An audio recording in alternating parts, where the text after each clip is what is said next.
अस्सलाम वालेकुम। पाकिस्तान की 77 साल तारीख इंतहाई भयानक है। ऐसे ऐसे जराइम किए गए हैं कि सुनकर रोंगटे खड़े हो जाते हैं, लेकिन उन जराइम की कोई तहकीक नहीं की गई, किसी को कसूरवार नहीं ठहराया गया, किसी को कोई सजा नहीं दी गई, जिसकी वजह से दिन ब दिन वो जराइम बढ़ते जा रहे हैं, ताकत बढ़ती जा रही है। जो जुर्म करने वाले हैं वो दिन ब दिन ताकतवर होते जा रहे हैं, क्योंकि उनको पता है कि ना पहलू को कोई सजा मिली ना हमें मिलेगी। ये पता नहीं चलाया गया कि कैद आजम की गाड़ी का पेट्रोल कैसे खत्म हुआ। ये पता भी नहीं चलाया गया कि लियाकत अली खान को क्यों कत्ल किया गया, मोहतरमा फातिमा जिन्ना को गद्दार क्यों डिक्लेयर किया गया, उनकी मौत कैसे वाकई हुई, पाकिस्तान क्यों टूटा, बांग्लादेश जो कि हमारा एक हिस्सा था, आधा पाकिस्तान था, वो क्यों टूटा, उसके मुहर्रिकात कौन थे, कौन उसमें कसूरवार था। किसी को कसूरवार नहीं ठहराया गया, किसी को कटहरे में नहीं लाया गया। और फिर जुल्फकार अली भुट्टो को फांसी पर लटका दिया गया, लेकिन किसी को कुछ नहीं कहा गया कोई। और 40 साल बाद हमारे काजी फैज ईसा साहब ने उसको जुडिशियल मर्डर कहा, और ये कहा कि मौलवी मुश्ताक एक घटिया तरीन चीफ जस्टिस था, जिसने मुल्क के एक मकबूल तरीन लीडर को तख्तेदार पर झूठे केस में लटका दिया था। और होना तो ये चाहिए था कि अगर ये सिलसिला रुक जाता, अगर उसी मौलवी मुश्ताक की हड्डियों को भी कब्र से निकालकर उनको अलामती फांसी दी जाती, तो यकीनन फिर आइंदा कोई इस तरह की जुर्रत ना करता। क्योंकि जो ताकतवर होता है, जब वो ताकत में होता है तो कोई उसका कुछ नहीं बिगाड़ सकता। और अगर जब वो मर जाए तो फिर उसको एजाज के साथ दफन कर दिया जाता है, और फिर कहा जाता है कि मरने वालों को कुछ नहीं कहा जा सकता, कुछ नहीं छेड़ा जा सकता। जब वो ताकत में होते हैं, जिंदा होते हैं, तो तब भी तो कुछ नहीं कहा जा सकता, तब आप उनके खिलाफ कोई बात ही नहीं कर सकते। और जब वो मर जाए तो फिर आप उनको कुछ कह नहीं सकते।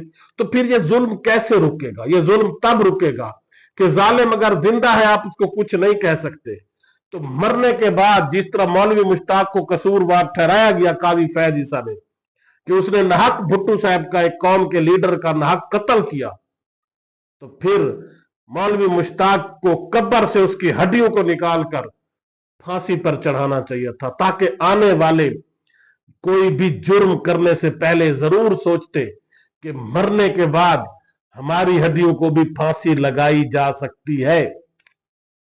लेकिन कुछ नहीं कहा गया, और वही तारीख दोहराई जा रही है। और अब कौम का एक मकबूल तरीन लीडर, जिसके पीछे 90% कौम खड़ी है, जिन्होंने 8 फरवरी को तारीखी फतह दिलवाई, उसके मैंडेट पर डाका डालकर 17 सीटों वालों को हुकूमत देकर अब और उसी लीडर को नाहक झूठे केसेस में जेलों में डाला गया है। और जिस तरह भुट्टो साहब जब जेल के अंदर बंद थे तो बेनजीर भुट्टो साहबा कई कई घंटे बाहर बैठी रहती थी, उनकी मुलाकात नहीं करवाई जाती थी। दुनिया के किसी आइन कानून में यह नहीं है कि आपके रिश्तेदार, आपके फैमिली मेंबर से आपकी मुलाकात ना करवाई जाए। कत्ल के मुजरिम से भी उसके फैमिली मेंबर्स की मुलाकात करवाई जाती है। और अब वही तारीख दोहराई जा रही है। इमरान खान एक कौम का मकबूल तरीन लीडर है, इस वक्त नाहक केसेस में जेल में है, और उसके फैमिली के मेंबर्स, उसकी बहनें पिछले 1 माह से बार बार अडियाला जेल के चक्कर लगा रही हैं, तपतपाती धूप पर सड़क पर बैठी रहती हैं कि हमें हमारे भाई से मुलाकात करनी है। लेकिन कभी तो उनको उठाकर रात के अंधेरे में कहीं दूर वैराने में फेंक दिया जाता है, और कभी उनको तपतपाती धूप में ऐसे बिठाए रखा जाता है कि हम जी मुलाकात नहीं करवा सकते। और वही जजेस साहबान जो इस वक्त मौलवी मुश्ताक बने हुए हैं, सरफराज डोगर साहब, जिन्होंने हुक्म दिया था कि मंगल वाले दिन फैमिली की मुलाकात होगी वोकोला की, और जुमेरात वाले दिन भी फैमिली और वोरोसा की और फैमिली मेंबर्स और उसके रिश्ते जो है दोस्त वगैरह की मुलाकात होगी, नहीं करवाई जा रही, और सिलेक्टेड लोगों की मुलाकात करवाई जाती है, और अदालत आंखें बंद करके बैठी है। अदालत को चाहिए था कि जिस तरह आप रात के अंधेरे में, जब इमरान खान की हुकूमत गिरानी थी तो आप 10 बजे अदालतों के दरवाजे खोल दिए गए थे, और अब जब मीडिया दिखा रहा है पिछले 1 माह से कि इमरान खान की बहनें जो बार बार अपने भाई से मुलाकात के लिए जाती हैं, उनको तपतपाती धूप पर सड़क पर कई कई घंटे बिठाया जाता है और उनको फिर वापस भेज दिया जाता है, भाई से मुलाकात नहीं करवाई जाती। और आज तो जुल्म की इंतहा ये भी हुई कि जब वो बहनें धूप पर तपतपाती धूप से थक कर सस्ताने के लिए करीबी होटल के अंदर घुसी कि थोड़ी देर वहां पर सुकून से बैठ सके, होटल बंद करवा दिया गया। और अभी रिसेंटली इतला मिली है कि इमरान खान की बहनों को इस बात पर राजी कर लिया गया है कि अब आज चली जाएगी। उन्होंने धरना दे दिया था कि हम बैठी हैं जब तक हमारे भाई से मुलाकात नहीं करवाई जाती। अब उनको राजी किया गया है कि आप आज चली जाएं, जुमेरात को आपसे मुलाकात करवा दी जाएगी। और रिसेंटली जो ये क़यादत है तहरीक इंसाफ की, उनके लिए ये डूब मरने का मकाम है, क्योंकि वो सिर्फ और सिर्फ इस बात पर एक दूसरे से लड़ रहे हैं कि जल्द से जल्द मिनरल बिल जो है, एक्ट है, वो पास करवा लिया जाए और जो कौमी मादनियात हैं वो जल्द से जल्द अमेरिका बहादुर के हवाले की जाए ताकि वो नाराज ना हो जाए। हम ये समझते हैं कि अगर अमेरिका बहादुर नाराज हो गया तो ये जुल्म अजीम हो जाएगा, ये बहुत बड़ा गुनाह हो जाएगा जिसकी फिर तलाफी भी नहीं हो सकेगी। और ये जमहूरियत का राग अलापा जाता है और हमें कहा जाता है कि ये जमहूरियत है, हम किसी बात में मुदाखलत नहीं करते।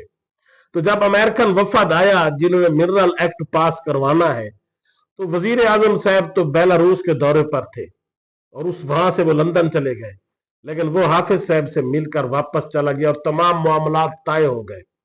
हालांकि ये मामलात जमहूरी हुकूमत से तय होने चाहिए थे। और फैसल वावडा साहब ने अभी कुछ देर पहले एक बड़ा बयान दिया है।